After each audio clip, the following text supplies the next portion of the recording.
ಒಂದು ಸಚಿವರು ಸದನಕ್ಕೆ ತಪ್ಪು ಮಾಹಿತಿ ಕೊಟ್ಟಿದ್ದು, ಎರಡನೇದು ಗ್ಯಾರಂಟಿ ಹಣವನ್ನು ಲಪ್ಟಾಯಿಸಿರೋದು. ಯಾರು ಲಪ್ಟಾಯಿಸಿದ್ದಾರೆ, ಎಲ್ಲಿಗೆ ಹೋಗಿದೆ, ಅದು ಕೂಡ ಸಮಗ್ರ ತನಿಖೆ ಆಗಬೇಕು. ಹಿಂದೊಮ್ಮೆ ಕೇಂದ್ರದಲ್ಲಿ UPA ಇದ್ದಾಗ ಸಾಲ ಮನ್ನಾ ಮಾಡಿದರು.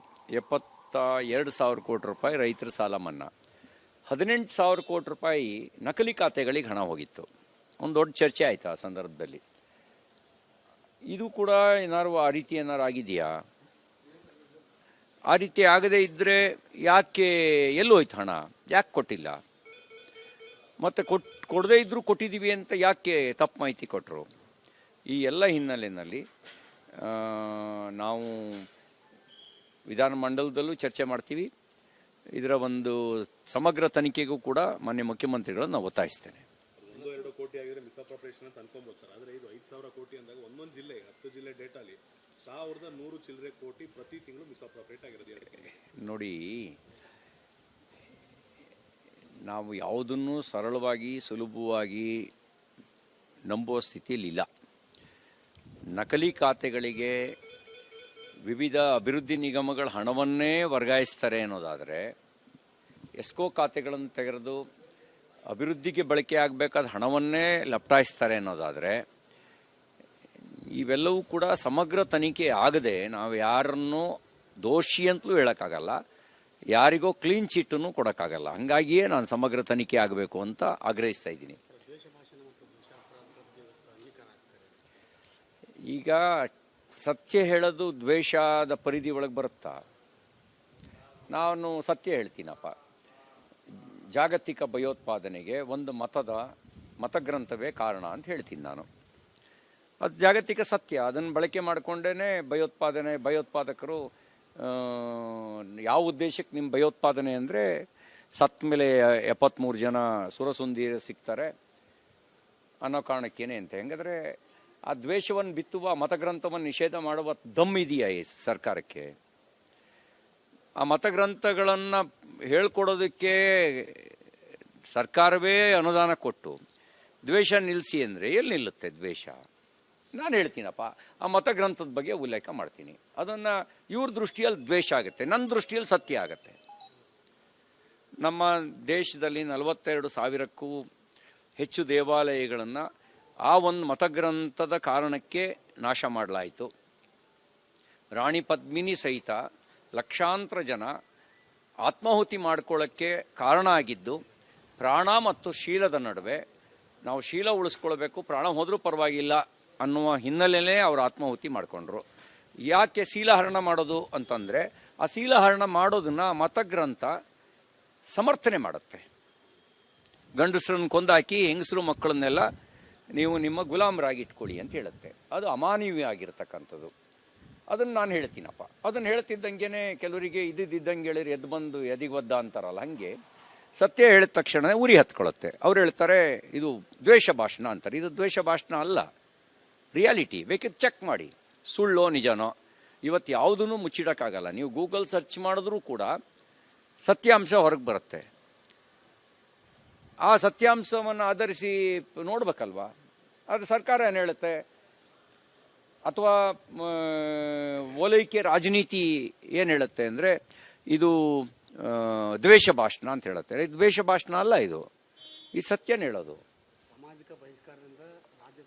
ಅಂದರೆ ಇವ್ರ ಲೆಕ್ಕಾಚಾರದಲ್ಲಿ ಭೈರಪ್ಪನವ್ರ ಆವರಣದಂಥ ಪುಸ್ತಕ ಬರೆಯೋಕ್ಕೆ ಆಗಲ್ಲ ಇವ್ರ ಲೆಕ್ಕಾಚಾರದಲ್ಲಿ. ಯಾಕೆಂದರೆ ಆವರಣ ಇವರ ಏನು ಅಜೆಂಡಾ ಇದೆಯಲ್ಲ ಅದನ್ನೆಲ್ಲ ಬಹಿರಂಗಗೊಳಿಸ್ತು, ಇವ್ರ ಕ್ರೌರ್ಯವನ್ನು ಅನಾವರಣಗೊಳಿಸ್ತು. ಹಾಗಾಗಿ ಅಂಥದ್ದನ್ನು ಬರೆಯೋಕ್ಕೆ ಆಗಲ್ಲ.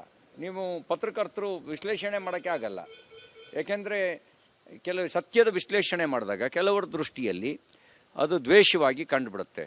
ಬಹುಶಃ ಮುಂದಿನ ದಿನಗಳಲ್ಲಿ ಮಾಧ್ಯಮಗಳಿಗೂ ಕಡಿವಾಣ ಹಾಕೋ ಹಿನ್ನೆಲೆಯಲ್ಲೇ ಇದನ್ನು ತರ್ತಿರ್ಬೋದು. ಯಾಕೆಂದ್ರೆ ಅವ್ರು ಮೀಡಿಯಾ, ಸೋಷಿಯಲ್ ಮೀಡಿಯಾಕ್ಕೆಲ್ಲ ವಿಸ್ತರಿಸಿದ್ದಾರೆ ಇದನ್ನು. ಮತ್ತು ಈಗಾಗಲೇ ಕಾಂಗ್ರೆಸ್ ಪಾರ್ಟಿಗೆ ತುರ್ತು ಪರಿಸ್ಥಿತಿಯನ್ನು ಹೇರಿ ಸರ್ವಾಧಿಕಾರಿಯಾಗಿ ಮಾಡಿದಂಥ ಕೆಟ್ಟ ಅನುಭವ ಅವರಿಗಿದೆ. ದೇಶದ ಜನರಿಗೂ ಕೆಟ್ಟ ಅನುಭವ ಇದೆ. ಈ ಹಿನ್ನೆಲೆಯಲ್ಲಿ ಈ ಕಾಯ್ದೆಯನ್ನು ದುರುಪಯೋಗ ಪಡಿಸ್ಕೊಂಡು ತನಗಾಗದೇ ಇರೋರ್ನೆಲ್ಲರೂ ತನ್ನನ್ನು ಟೀಕಿಸೋರ್ನೆಲ್ಲರೂ ಜೈಲಿಗೆ ಹಾಕುವಂಥ ಸಂಚಿ ಇರ್ಬೋದು. ಒಂದು ಸಚಿವರು ಸದನಕ್ಕೆ ತಪ್ಪು ಮಾಹಿತಿ ಕೊಟ್ಟಿದ್ದು, ಎರಡನೇದು ಗ್ಯಾರಂಟಿ ಹಣವನ್ನು ಲಪ್ಟಾಯಿಸಿರೋದು. ಯಾರು ಲಪ್ಟಾಯಿಸಿದ್ದಾರೆ, ಎಲ್ಲಿಗೆ ಹೋಗಿದೆ, ಅದು ಕೂಡ ಸಮಗ್ರ ತನಿಖೆ ಆಗಬೇಕು. ಹಿಂದೊಮ್ಮೆ ಕೇಂದ್ರದಲ್ಲಿ UPA ಇದ್ದಾಗ ಸಾಲ ಮನ್ನಾ ಮಾಡಿದರು. 72,000 ಕೋಟಿ ರೂಪಾಯಿ ರೈತರ ಸಾಲ ಮನ್ನಾ, 18,000 ಕೋಟಿ ರೂಪಾಯಿ ನಕಲಿ ಖಾತೆಗಳಿಗೆ ಹಣ ಹೋಗಿತ್ತು.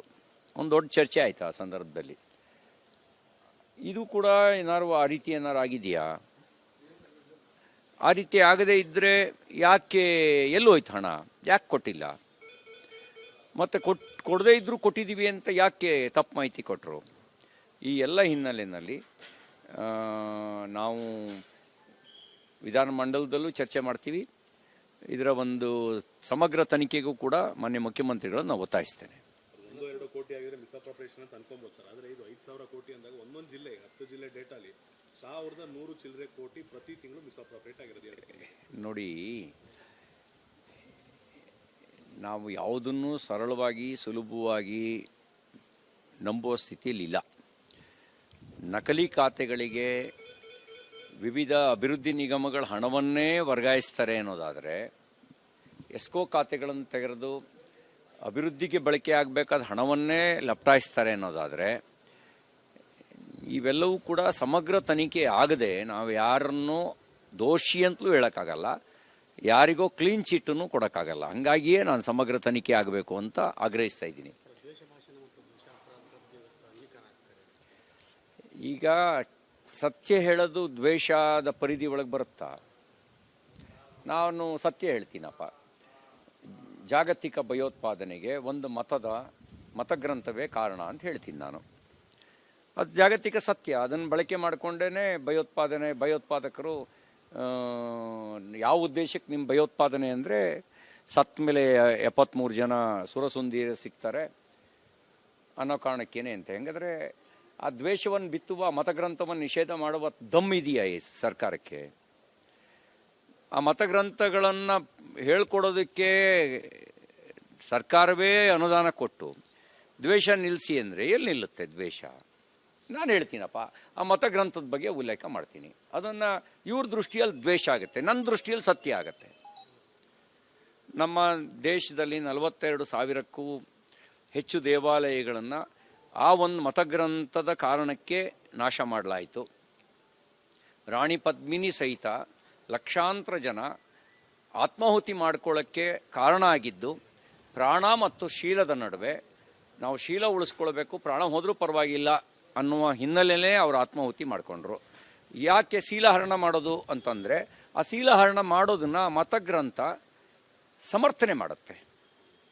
ಗಂಡಸರನ್ನು ಕೊಂದಾಕಿ ಹೆಂಗಸರು ಮಕ್ಕಳನ್ನೆಲ್ಲ ನೀವು ನಿಮ್ಮ ಗುಲಾಮರಾಗಿ ಇಟ್ಕೊಳ್ಳಿ ಅಂತ ಹೇಳುತ್ತೆ. ಅದು ಅಮಾನವೀಯ ಆಗಿರ್ತಕ್ಕಂಥದ್ದು.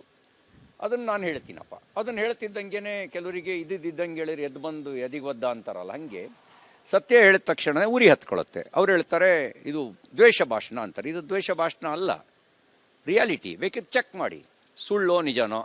ಇವತ್ತು ಯಾವುದೂ ಮುಚ್ಚಿಡೋಕ್ಕಾಗಲ್ಲ. ನೀವು ಗೂಗಲ್ ಸರ್ಚ್ ಮಾಡಿದ್ರೂ ಕೂಡ ಸತ್ಯಾಂಶ ಹೊರಗೆ ಬರುತ್ತೆ. ಆ ಸತ್ಯಾಂಶವನ್ನು ಆಧರಿಸಿ ನೋಡ್ಬೇಕಲ್ವಾ? ಆದರೆ ಸರ್ಕಾರ ಏನು ಹೇಳುತ್ತೆ? ಅಥವಾ ಓಲೈಕೆ ರಾಜನೀತಿ ಏನು ಹೇಳುತ್ತೆ ಅಂದರೆ ಇದು ದ್ವೇಷ ಭಾಷಣ ಅಂತ ಹೇಳುತ್ತೆ. ಇದು ದ್ವೇಷ ಭಾಷಣ ಅಲ್ಲ, ಇದು ಈ ಸತ್ಯನ ಹೇಳೋದು. ಸಾಮಾಜಿಕ ಬಹಿಷ್ಕಾರದಿಂದ ರಾಜ್ಯದ ಜನರ ಅಂದರೆ ಇವ್ರ ಲೆಕ್ಕಾಚಾರದಲ್ಲಿ ಭೈರಪ್ಪನವ್ರ ಆವರಣದಂಥ ಪುಸ್ತಕ ಬರೆಯೋಕ್ಕೆ ಆಗಲ್ಲ ಇವ್ರ ಲೆಕ್ಕಾಚಾರದಲ್ಲಿ. ಯಾಕೆಂದರೆ ಆವರಣ ಇವರ ಏನು ಅಜೆಂಡಾ ಇದೆಯಲ್ಲ ಅದನ್ನೆಲ್ಲ ಬಹಿರಂಗಗೊಳಿಸ್ತು, ಇವ್ರ ಕ್ರೌರ್ಯವನ್ನು ಅನಾವರಣಗೊಳಿಸ್ತು. ಹಾಗಾಗಿ ಅಂಥದ್ದನ್ನು ಬರೆಯೋಕ್ಕೆ ಆಗಲ್ಲ. ನೀವು ಪತ್ರಕರ್ತರು ವಿಶ್ಲೇಷಣೆ ಮಾಡೋಕ್ಕೆ ಆಗಲ್ಲ.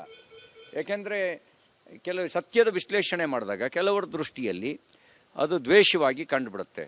ಬಹುಶಃ ಮುಂದಿನ ದಿನಗಳಲ್ಲಿ ಮಾಧ್ಯಮಗಳಿಗೂ ಕಡಿವಾಣ ಹಾಕೋ ಹಿನ್ನೆಲೆಯಲ್ಲೇ ಇದನ್ನು ತರ್ತಿರ್ಬೋದು. ಯಾಕೆಂದ್ರೆ ಅವ್ರು ಮೀಡಿಯಾ, ಸೋಷಿಯಲ್ ಮೀಡಿಯಾಕ್ಕೆಲ್ಲ ವಿಸ್ತರಿಸಿದ್ದಾರೆ ಇದನ್ನು.